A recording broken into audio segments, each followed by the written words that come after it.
Haleluya, puji Tuhan, Shalom. Saya berdoa kita semua dalam keadaan sangat baik. Mari kita renungkan dari Nats Mika, ya. Saya bacakan buat Bapak Ibu saudara sekalian. Mika 6 ayat yang ke-6.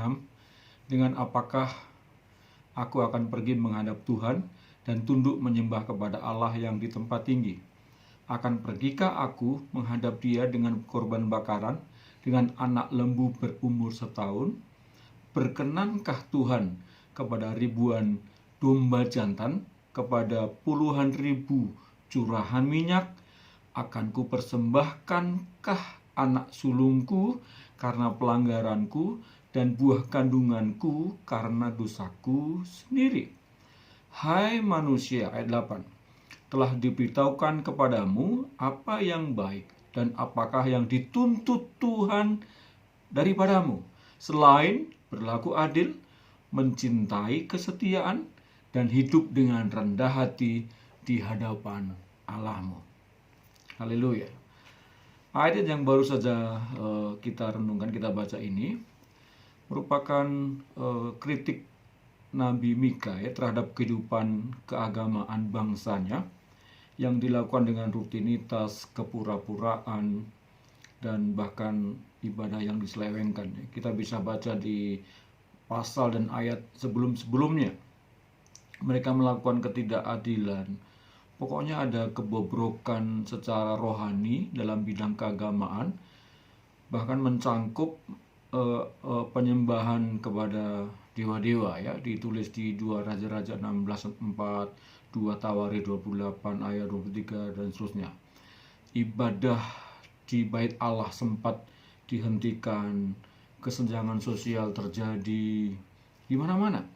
Orang kaya mempergunakan cara-cara yang tidak jujur dalam mengejar kekayaan, terjadi hedonisme dan materialisme yang begitu rupa. Itu yang terjadi pada bangsa Yehuda, di mana Mika diutus untuk mengingatkan bangsanya akan hukuman Tuhan atas dosa, kejahatan, kebobrokan rohani mereka. Bahkan Mika pasal 7 ayat 2-6, semua lapisan masyarakat sudah sedemikian berdosanya dan tidak ada yang bisa saling percaya, ya.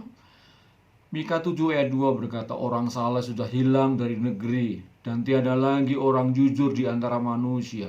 Mereka semuanya mengincar darah, yang seorang mencoba menangkap yang lain dengan jaring. Tangan mereka sudah cekatan berbuat jahat. Pemuka menuntut, hakim dapat disuap. Korupsi sudah terjadi sejak lama, ya. Pembesar memberi keputusan sekehendaknya, ya, dan hukum mereka putar balikkan. Ayat yang ke-6 dari Mika 7. Sebab anak laki-laki menghina ayahnya, anak perempuan bangkit melawan ibunya, menantu perempuan melawan ibu mertuanya. Musuh orang ialah orang-orang seisi rumahnya. Hubungan begitu rusak, ya, oleh karena kejahatan dosa mereka. Ayat 5 misalnya, janganlah percaya kepada teman, janganlah mengandalkan diri kepada kawan. Waduh, sudah nggak ada saling kepercayaan.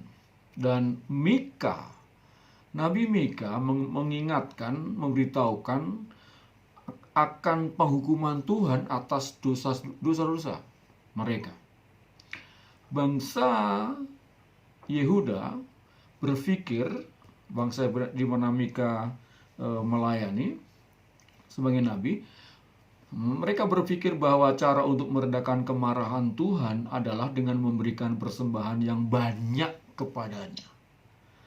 Dan saya rasa bahwa banyak orang berpikir, orang percaya berpikir bahwa pokoknya aku udah ikut ibadah, udah ikut ke gereja, udah beri persembahan banyak, perpuluhan, mungkin buah sulung, ikut nyanyi, bahkan melayani. Tapi ternyata praktek di luar gereja, di kehidupan sehari-harinya berbeda, sangat berbeda dari kehidupan ketika ada di gereja, di dalam gereja. Jauh api dari panggang, pelit, sombong, wongah, congkak, menindas, korupsi, nipu, nggak jujur, timbangannya serong, bisnisnya nggak bener. Bahkan saya dengar ada pembukuan yang double, yang satu untuk internal, yang satu untuk laporan ke pajak. Aduh, banyak lah gitu ya. Dan bangsa Yehuda yang ketika keadaan seperti itu berpikir untuk meredakan kemarahan Tuhan, sehingga Tuhan nggak menghukum, udahlah kita persembahkan yang terbaik, curahan minyak banyak, anak lembu umur setahun, bahkan buah sulung anak kandung sendiri dipersembahkan, seolah seperti itu untuk menyuap, untuk menyogok. Tapi kan Tuhan nggak mengendaki itu. Tuhan nggak bisa disuap. Percuma saja memberikan korban bakaran yang banyak, curahan yang banyak, kalau ya kita tidak adil, kita nggak mencintai kesetiaan, kita nggak hidup rendah hati di hadapan Tuhan. Karena itu yang dikehendaki Tuhan, yang dituntut oleh Tuhan dari hidup kita. Haleluya. Ayo sama-sama kita praktekkan ya. Jadi kita ke gereja dan kita mempraktekkan apa yang kita dapatkan ketika kita mendengar firman di gereja dalam kehidupan sehari-hari kita ya. Kita jadi terang di dalam dan di luar gereja ya, terlebih di luar gereja dengan karakter-karakter kita yang adil, yang setia, yang rendah hati di hadapan Tuhan, dan itu menyenangkan sesama kita. Haleluya, puji Tuhan. Nah, sejak dulu Tuhan memang berpesan tentang hal itu ya. Misalnya 1 Samuel 15 ayat 22. Tetapi jawab Samuel, apakah Tuhan itu berkenan kepada korban bakaran dan korban sembelian sama seperti kepada mendengarkan suara Tuhan? Sesungguhnya mendengarkan lebih baik daripada korban sembelian, memperhatikan lebih baik daripada lemak domba-domba jantan. Ya, bukan berarti kita nggak boleh mempersembahkan sesuatu kepada Tuhan, tapi kita dituntut oleh Tuhan lebih dari sekedar memberikan persembahan, tetapi praktek kehidupan kita yang penuh dengan kesetiaan, ketaatan akan firman Tuhan, keadilan, kebenaran, kekudusan kita lakukan, dan rendah hati di hadapan Tuhan. Selaras dengan hal itu, Ulangan 10 mencatat ayat 12. Maka sekarang, hai orang Israel, apakah yang dimintakan daripadamu oleh Tuhan Allahmu selain dari takut akan Tuhan? Hidup menurut jalan yang ditunjukkannya, mengasihi Dia, beribadah kepada Tuhan Allahmu dengan segenap hatimu, dengan segenap jiwamu. Jadi nggak formalitas kita ibadah, tapi dengan segenap hati, segenap jiwa kita, seluruh kehidupan kita. Dan berpegang ayat 13 pada perintah dan ketetapan Tuhan. Haleluya, puji Tuhan.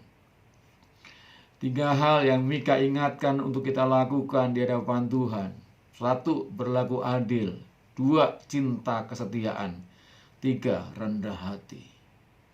Tuhan mau kita berlaku adil kepada sesama kita, kepada kawan-kawan kita, kepada keluarga kita, terlebih kepada Tuhan. Banyak orang yang tidak adil gitu ya, terlalu sibuk dengan kehidupan duniawi ini sehingga waktunya tidak diberikan kepada Tuhan.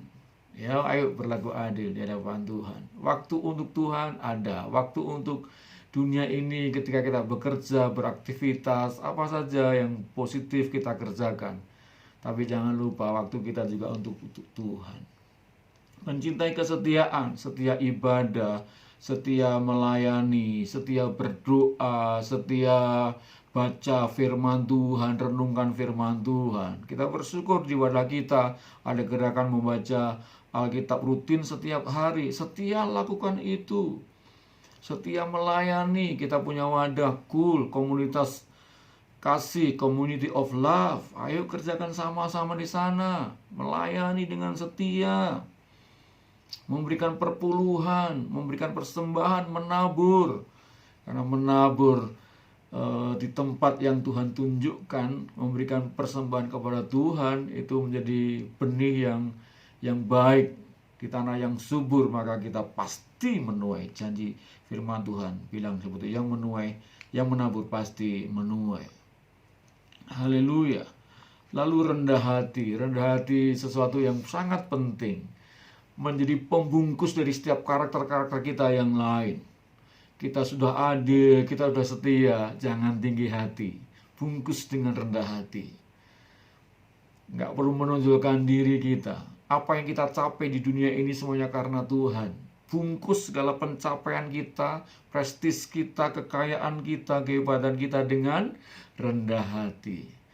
Dengan rendah hati maka sesungguhnya kita sedang berkata, Tuhan, semuanya datang daripadamu. Tuhan, aku nggak bisa apa-apa, kekuatan kami terbatas di dunia ini. Kami perlu Engkau ya Tuhan untuk menjalani kehidupan ini. Maka Tuhan, firman Tuhan berkata, mengasihani orang yang rendah hati, tetapi Tuhan Allah menentang orang yang congkak, yang sombong, yang tinggi hati, yang tidak rendah hati. Puji Tuhan. Tuhan berkati berlimpah-limpah. Selamat mempraktekkan firman Tuhan. Amin.